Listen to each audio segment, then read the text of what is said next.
النهارده معانا فيديو مختلف شويه.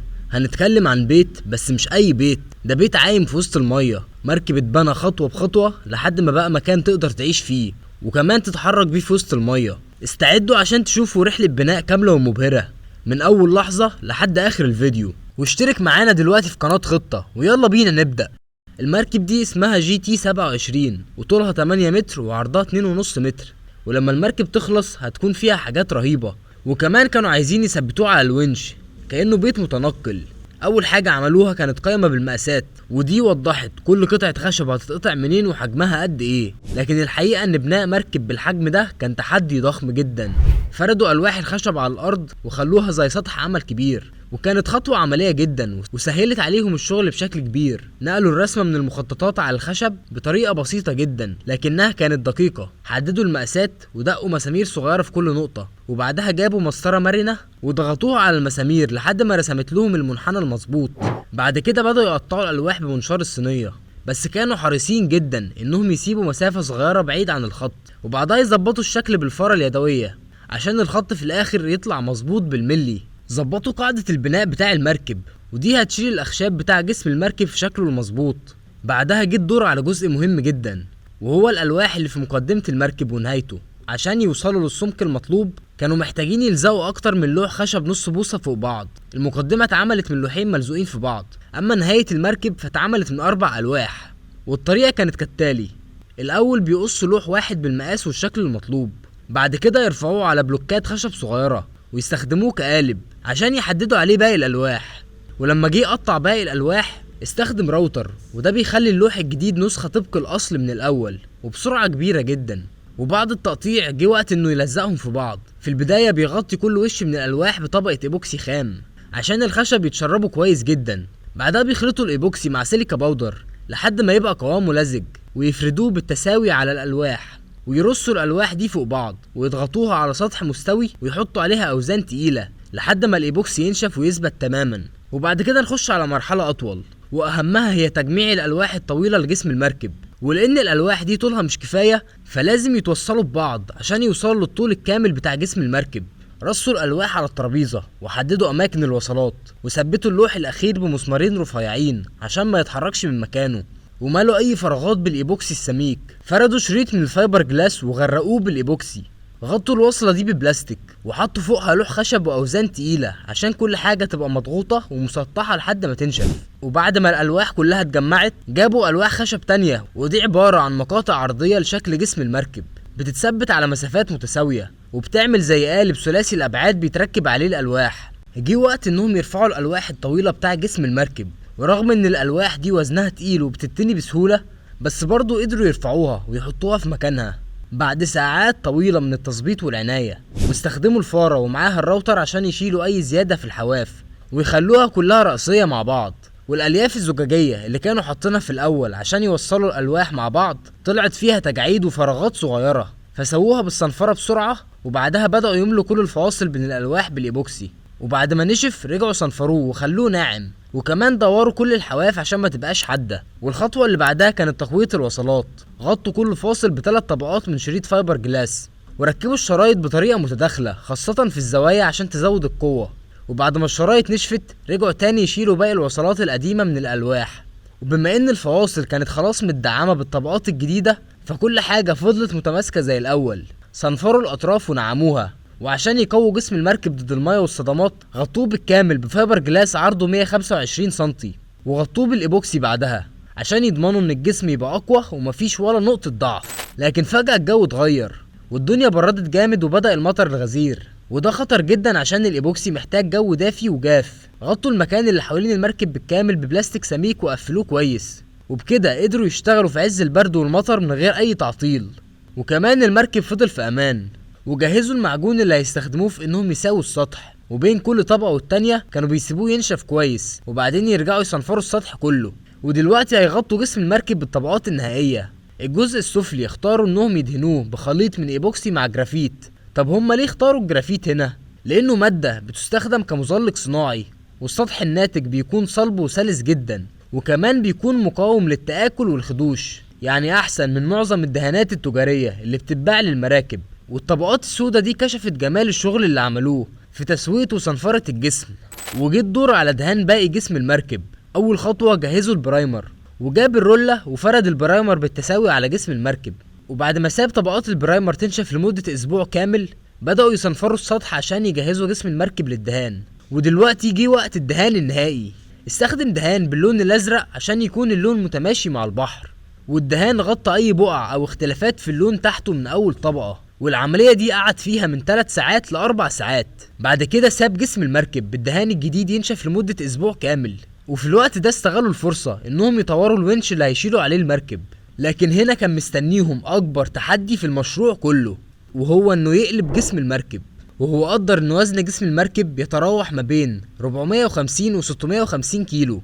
وركبوا ونش سلسلة في الهيكل الخشبي اللي كانوا عاملينه، وحفروا فتحة في نص جوانب المركب، وبعدين ركبوا قضيب معدني قوي ودعموا جسم المركب بقطعة خشب عشان ما يحصلوش اي حاجة. وبدأوا يرفعوا المركب، وفك القاعدة اللي كان شغال عليها، والمركب بدأ يلف في مكانه واحدة واحدة، وشكله غريب جدا الصراحة، ولا كأنه بيلف في شواية. وكملوا لحد ما لف 180 درجة كاملين، وبقى مظبوط في النهاية. واخيرا قدروا يعدوا الونش من تحت جسم المركب، وكانوا معدلين الونش ومخليينه بنفس انحناءات جسم المركب من تحت. اول حاجة عملوها انهم شالوا كل الزيادات على جوانب المركب، وبعد كده دخل على الشغل التقيل من جوه. بدأ يجهز الاماكن اللي فيها فواصل بين الالواح عشان يقويها. بيستخدم ايبوكسي سميك وبيملى بيه كل الفواصل، وبعدين يقفلها ب3 طبقات من الفايبر جلاس، ويدهنهم بالايبوكسي السائل بعدها. وفي الاخر بعد ما نشف بدأ يصنفر الارضية كويس جدا، وفرد الارضية كلها بالفايبر جلاس، ودهن فوقها بالايبوكسي تاني. وفي نفس الوقت اللي الفايبر جلاس بينشف فيه بيروح يشتغل على حاجة تانية مهمة جدا، وهي الدعامات اللي هتشيل ارضية المركب. كل دعامة من دول طولها 6 متر، وبيعملها من 3 طبقات من الخشب، بيلزقهم ببعض بايبوكسي ومسامير في الاخر عشان ما يتحركوش من مكانهم لحد ما الايبوكسي ينشف. وبعدين بيعمل قالب من الكرتون عشان يقيس بيه بالظبط مكان الفريم الرئيسي للأرضية، وبعدين بينقل القالب على الخشب وبيقطعهم لمقاساتهم المظبوطة. وبعد ما بيحط الدعامات في أماكنها وبيخليها كلها في مستوى واحد، بيثبتها تثبيت نهائي بالإيبوكسي السميك على طول كل وصلة، وفوقها طبقتين من الفايبر جلاس. وبعد كده بيثبتوا الحاجز الفاصل اللي بيفصل ما بين مكان القيادة الأمامي والكابينة. وكل الأجزاء اللي تحت أرضية خزان البنزين بتدهن ب3 طبقات من الإيبوكسي عشان تتعزل كويس جدا. وبعد كده الأرضية نفسها بتتثبت بالإيبوكسي، وبيعملوا فيها فتحات صغيرة عشان يقدروا يملوا الفراغات اللي تحتها بالفوم العازل.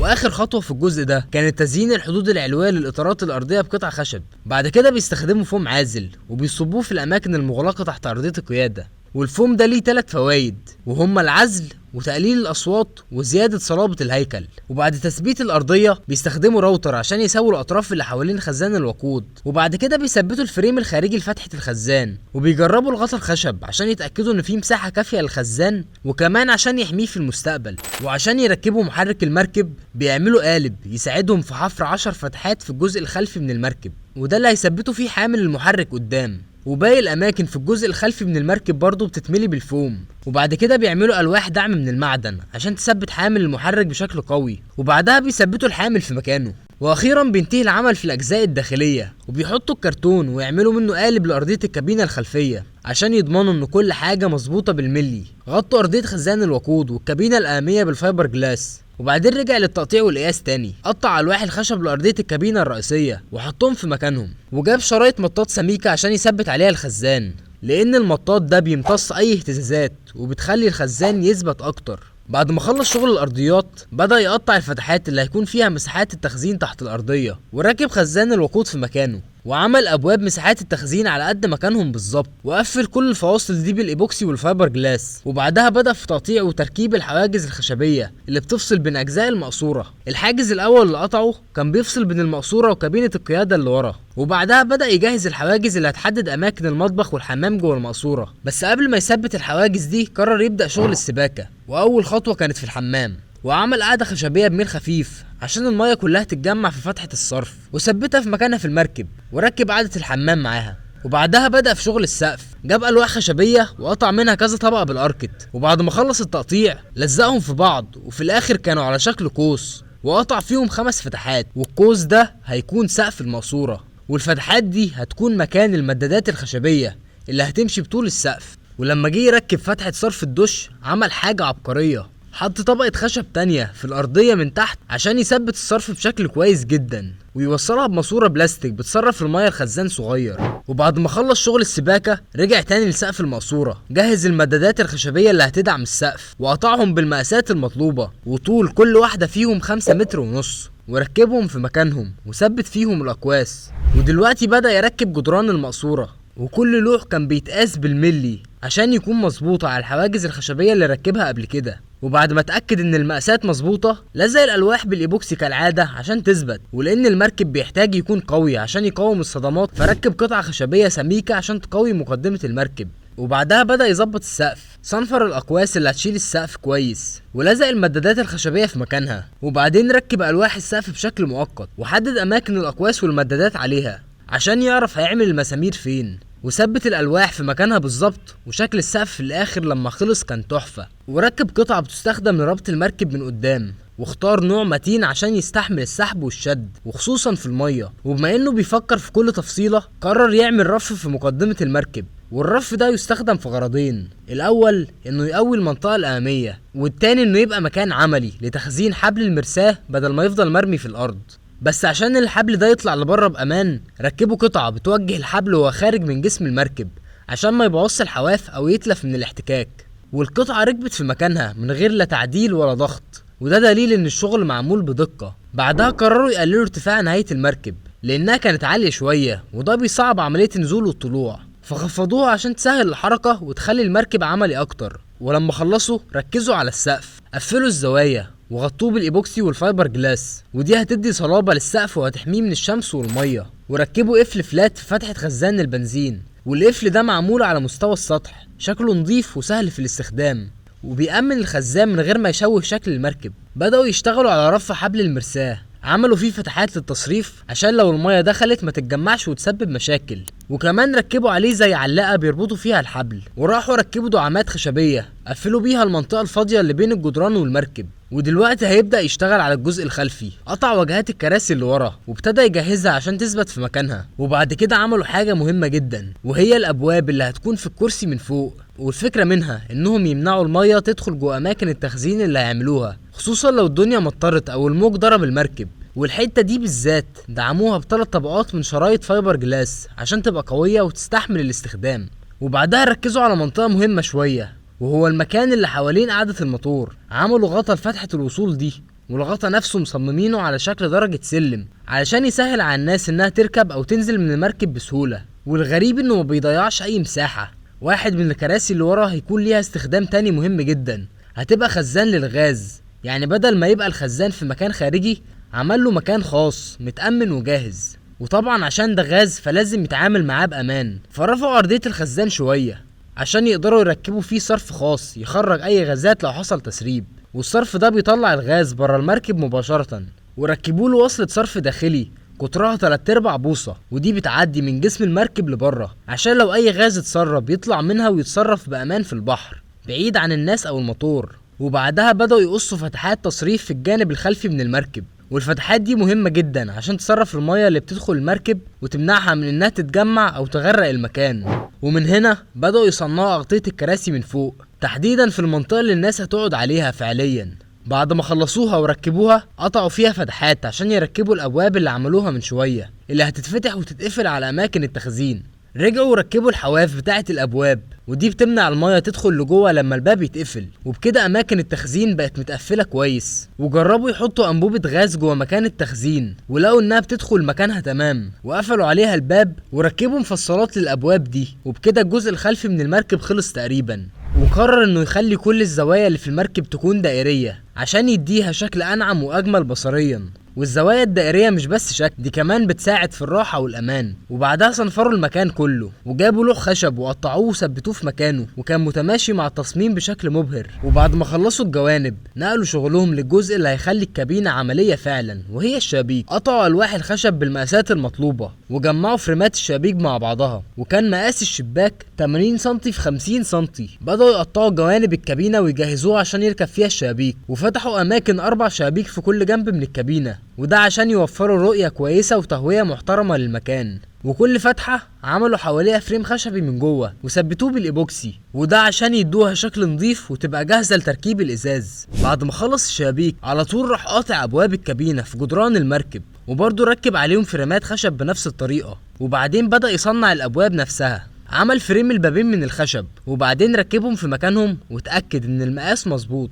فكهم تاني وجاب لوح خشب وقطعه على مقاس الباب وركبه على الفريم ودعمه بخشب اكتر، وفتح مربع في الباب بالراوتر وبعدين قفل الجنب التاني، والباب التاني عمله بنفس الطريقة. ولما خلص الابواب ركبهم في مكانهم، والباب اللي ورا لانه كان كبير شوية فعمل الجزء اللي من تحت فيه بيتني لفوق عشان يقدر يفتحه من غير ما يخبط في الكرسي اللي وراه، وهي حركة ذكية جدا الصراحة. والاجمد من كده بقى انه ركب مغناطيسات قوية بتخلي الجزء ده من الباب يتقفل باحكام، يعني مش بس شكل حلو، ده كمان عملي جدا. والراجل ده لسه قدامه شغل كتير جدا قبل ما يبدأ في دهان الجوانب كلها. عمل شباكين كمان في اخر الكابينة، لكن المركب كان لسه ناقصه حاجة اساسية وهي التهوية.